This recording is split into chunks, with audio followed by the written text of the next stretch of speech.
30 million cubic meters of rock and earth were dumped into the Arabian Sea to create the ground beneath your feet. This is not merely a foundation.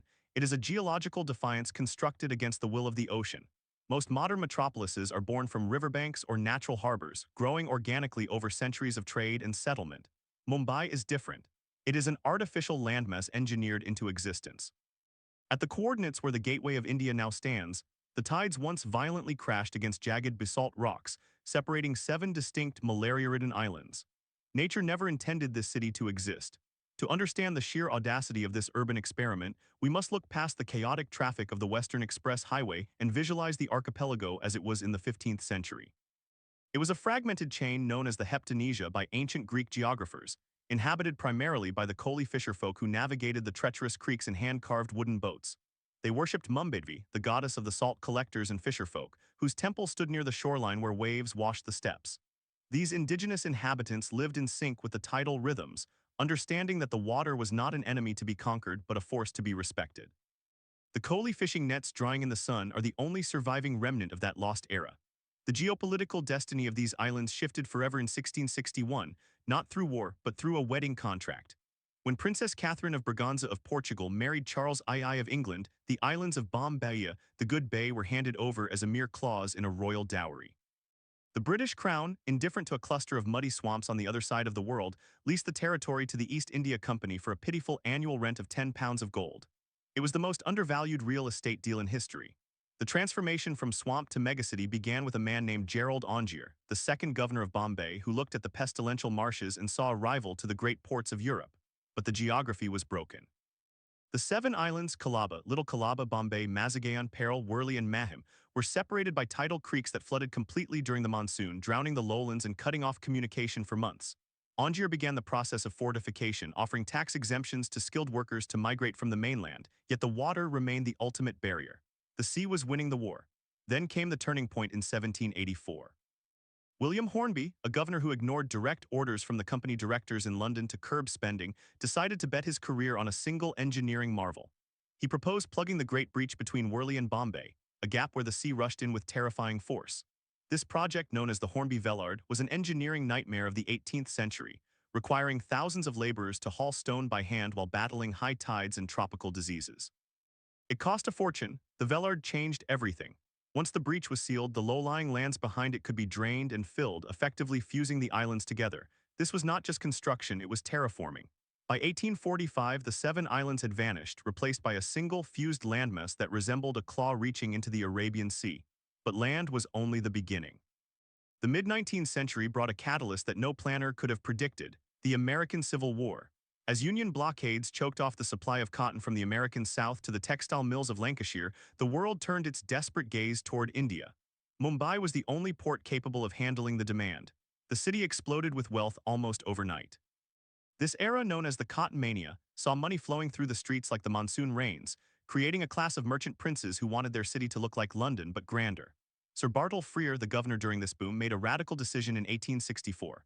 He ordered the demolition of the old fort walls that surrounded the European quarter. The ramparts were torn down to fill the moat, creating wide boulevards and space for a new architectural identity. Frere wanted Mumbai to be Urbs Prima in Indis, the first city of India. The visual language he chose was Gothic revival, but adapted for the tropical heat, a style that would become known as Bombay Gothic. The crown jewel of this transformation is the Chhatrapati Shivaji Maharaj Terminus, formerly Victoria Terminus. Designed by the obsessively detailed architect F.W. Stevens, it took 10 years to build and remains one of the most complex stone structures in Asia. Stevens didn't just copy European designs, he blended them with Indian craftsmanship. If you look closely at the facade today, you will see gargoyles that are not European grotesques but local flora and fauna, monkeys, peacocks, and cobras carved into the Kurla stone. The station was a cathedral to the railway, the new religion of the industrial age.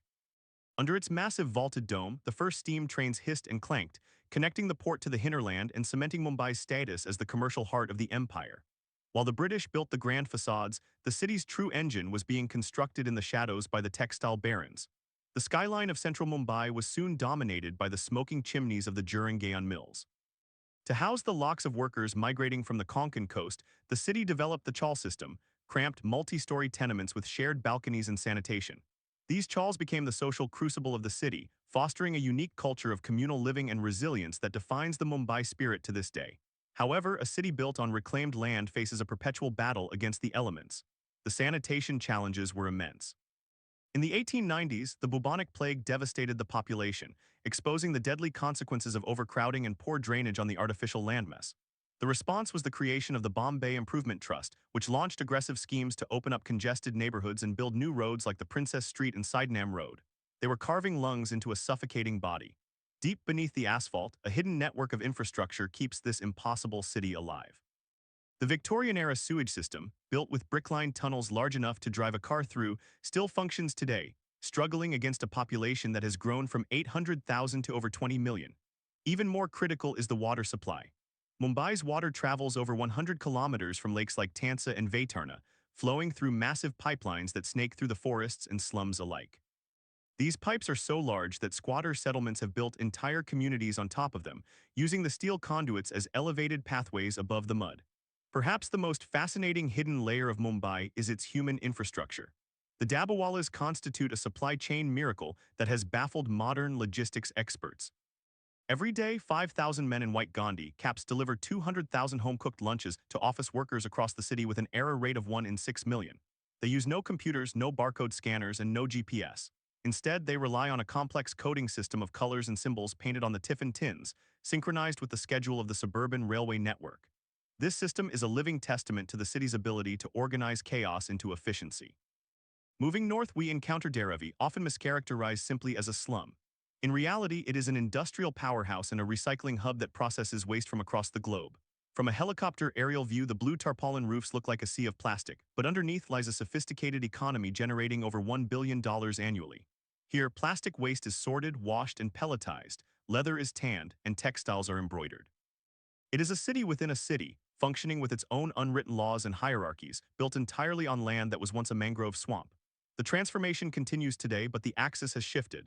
The modern metropolis is no longer content with the land it reclaimed in the 19th century. It is now conquering the sea once again. The Bandra-Worli Sea Link, opened in 2009, is an engineering triumph that bypasses the congested coastline. Its cable-stayed pylons, rising 128 meters into the haze, anchor a bridge that weighs as much as 50,000 African elephants. Driving across it provides a cinematic view of the city's evolution, the old fishing villages of Worli on one side and the rising glass towers of Lower Peril on the other. This vertical growth is the new frontier. With no land left to expand horizontally, Mumbai is shooting upward. The textile mills of Jurangaon, once the lungs of the working class, have been demolished to make way for ultra-luxury skyscrapers like the World Towers. These residential spikes, piercing the clouds at over 280 meters, represent the extreme disparity of the modern city. They stand on the same soil where cotton workers once organized strikes, creating a striking visual contrast where the world's most expensive private residence, Antalya, overlooks neighborhoods that still rely on communal water taps. The current challenge is not just space, but survival. The Mumbai Coastal Road Project is the latest chapter in the city's reclamation saga. It involves dumping millions more tons of rock to build an expressway on the seabed itself, creating green spaces and promenades where there was once only water. Yet, climate scientists warn that Mumbai is sinking. The very reclamation that created the city makes it vulnerable to rising sea levels. The intertidal zone that was buried by William Hornby and the British engineers is fighting to return. The construction of Metro Line 3, the Aqua Line, represents another massive surgical intervention. Tunnel boring machines have chewed through 33 kilometers of basalt rock beneath the heritage districts, navigating a labyrinth of colonial foundations, old wells, and utility lines. This underground network aims to decongest the legendary local trains, the surface rail network that carries 7.5 million passengers daily. The super-dense crush load of a Mumbai local train is a visceral metric of the city's density, where 16 people stand in a square meter of space designed for 4.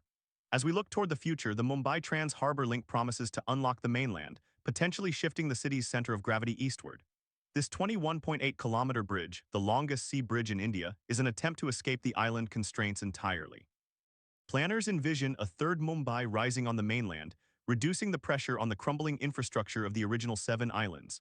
Concrete mixers work 24/7 as new skyscrapers rise simultaneously across the harbor, signaling a shift from an island city to a bay metropolis. Mumbai is a paradox of engineering and endurance. It is a place where Victorian Gothic gargoyles stare down at fiber-optic cables, where billion-dollar corporations operate beside ancient fishing villages, and where the sea is both the creator and the destroyer. The city forces you to confront the limits of human ambition. Every square inch of dry land here is a victory over the ocean, a temporary truce negotiated with stone and steel. The history of this megacity is not written in books, but in the layers of mud and rock beneath the asphalt. It is a testament to the stubbornness of the human spirit to inhabit the uninhabitable. From the Koli fishermen to the colonial governors, from the textile workers to the tech billionaires, everyone who comes here adds a new layer to the reclamation. Mumbai does not just survive, it relentlessly reinvents itself, building higher and deeper, ignoring the tides that wait patiently at its gates. It is the impossible island that forgot how to sink.